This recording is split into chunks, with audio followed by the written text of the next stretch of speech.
Assalamualaikum warahmatullahi wabarakatuh. Halo semuanya. Video kali ini yaitu tentang manajemen pendidikan inklusif SMA Muhammadiyah di Kota Yogyakarta. Disusun oleh Nurul Heryani, NIM 1900416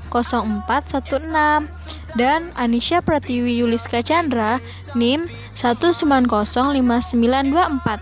Kami dari kelas 2A PG PAUD, mata kuliah Pendidikan Inklusif. Dosen pengampu Bu Liza Suzanti SPD MSI. Manajemen Pendidikan Inklusif SMA Muhammadiyah di Kota Yogyakarta. Kita mengambil jurnal ini dari internet yang ditulis oleh Dia Witasoka dari Universitas Negeri Yogyakarta. Emailnya witasoka@gmail.com. Manajemen pendidik dan tenaga kependidikan di sekolah. Program pendidik inklusif GPK di SMA Muhammadiyah 7 Yogyakarta. Program ditawarkan cenderung lebih sederhana. Kegiatan pembinaan untuk setiap sekolah inklusif berbeda. Kepala Sekolah dan GPK SMA Muhammadiyah 4 Yogyakarta pernah mengadakan pelatihan penulisan huruf Braille dan sosialisasi pendidikan inklusif. Sedangkan SMA Muhammadiyah 7 Yogyakarta hanya mengadakan sosialisasi pendidikan inklusif sebanyak 1 kali.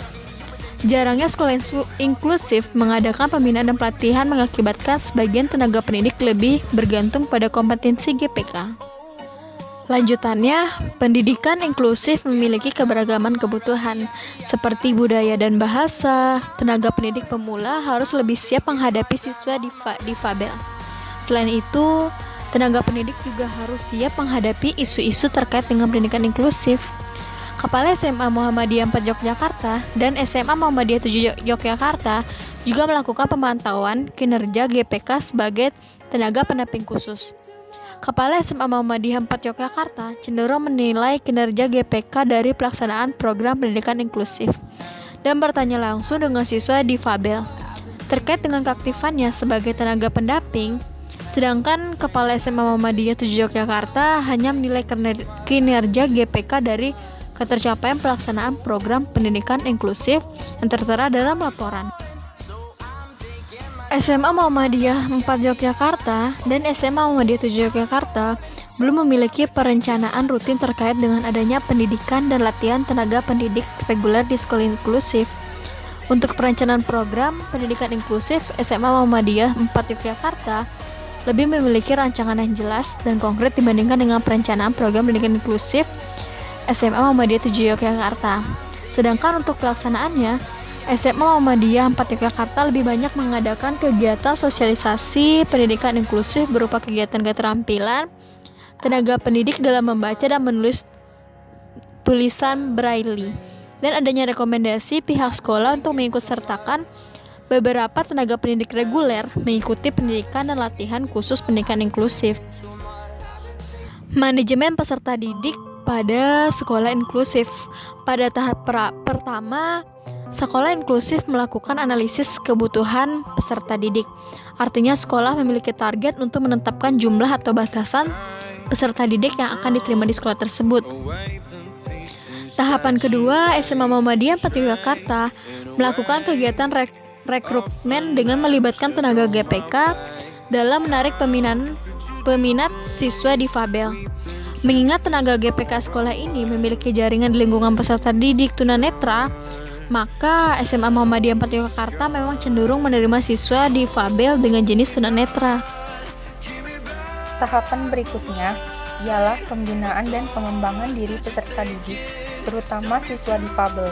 Berdasarkan hasil penelitian, diketahui bahwa SMA Muhammadiyah 4 Yogyakarta dan SMA Muhammadiyah 7 Yogyakarta tidak memiliki kegiatan pembinaan dan pengembangan diri khusus bagi siswa difabel. Berdasarkan analisis di atas, SMA Muhammadiyah 4 Yogyakarta dan SMA Muhammadiyah 7 Yogyakarta tidak mengadakan kegiatan seleksi khusus, tidak menentukan kriteria khusus dalam program rekrutmen, dan tidak mengadakan orientasi khusus bagi siswa difabel. Manajemen sarana dan prasarana pada sekolah inklusif. SMA Muhammadiyah 4 Yogyakarta dan SMA Muhammadiyah 7 Yogyakarta belum sesuai dengan kebutuhan siswa difabel. Hal ini dibuktikan dengan tidak adanya ruang khusus bagi siswa difabel, alat olahraga khusus yang tidak dipelihara dengan baik, adanya media khusus yang tidak sesuai dengan kebutuhan materi, dan jalan yang belum akses bagi siswa difabel berkursi roda. Akan tetapi, kedua sekolah inklusif ini telah berusaha mengidentifikasi kebutuhan siswa difabel dalam penyediaan fasilitas khusus. Untuk pengelolaan sarana dan prasarana inklusif yang lebih optimal, maka Kepala SMA Muhammadiyah 4 Yogyakarta dan SMA Muhammadiyah 7 Yogyakarta seharusnya melakukan kegiatan pemantauan secara berkelanjutan. Manajemen pembiayaan pada sekolah inklusif. SMA Muhammadiyah 4 Yogyakarta dan SMA Muhammadiyah 7 Yogyakarta memang membutuhkan dana khusus dari pemerintah. Artinya, sekolah inklusif mendapatkan dana bantuan dari pemerintah untuk melaksanakan program pendidikan inklusif. Berdasarkan data hasil pengalokasian dana inklusif kedua sekolah tersebut menunjukkan bahwa tidak setiap tahun sekolah ini mendapatkan dana inklusif. SMA Muhammadiyah 4 Yogyakarta mendapatkan 5 kali, yaitu pada tahun 2006, 2007, 2008, 2011, dan 2012. Sedangkan SMA Muhammadiyah 7 Yogyakarta hanya mendapatkan 2 kali, yaitu pada tahun 2012 dan 2013. Lanjutan, SMA Muhammadiyah 4 Yogyakarta dan SMA Muhammadiyah 7 Yogyakarta memiliki perencanaan dana apabila sekolah mendapatkan dana bantuan berupa dana inklusif. Dalam pelaksanaannya, SMA Muhammadiyah 4 Yogyakarta menunjuk bendahara utama sebagai seseorang yang bertanggung jawab mengelola dana inklusif. Sedangkan SMA Muhammadiyah 7 Yogyakarta menunjuk salah satu tenaga BK menjadi bendahara yang mengelola dana inklusif tersebut. Walaupun pengelolaan pembiayaan dana diserahkan kepada bendahara, namun Kepala SMA Muhammadiyah 4 Yogyakarta dan SMA Muhammadiyah 7 Yogyakarta tetap memiliki tanggung jawab dalam menentukan kebijakan dan menentukan alokasi dana inklusif. Kepala sekolah juga memiliki keterlibatan dalam pencarian dana bantuan lain. Kesimpulannya, SMA inklusif berusaha melaksanakan kegiatan manajemen sesuai dengan kebutuhan dan karakteristik siswa difabel. Hal ini dapat terlihat dari adanya penyelenggaraan pembelajaran ramah melalui pemberian perlakuan dan pendekatan khusus sesuai dengan kebutuhan peserta didiknya, serta adanya pembinaan tenaga pendidik secara berkelompok dan individu oleh tenaga GPK.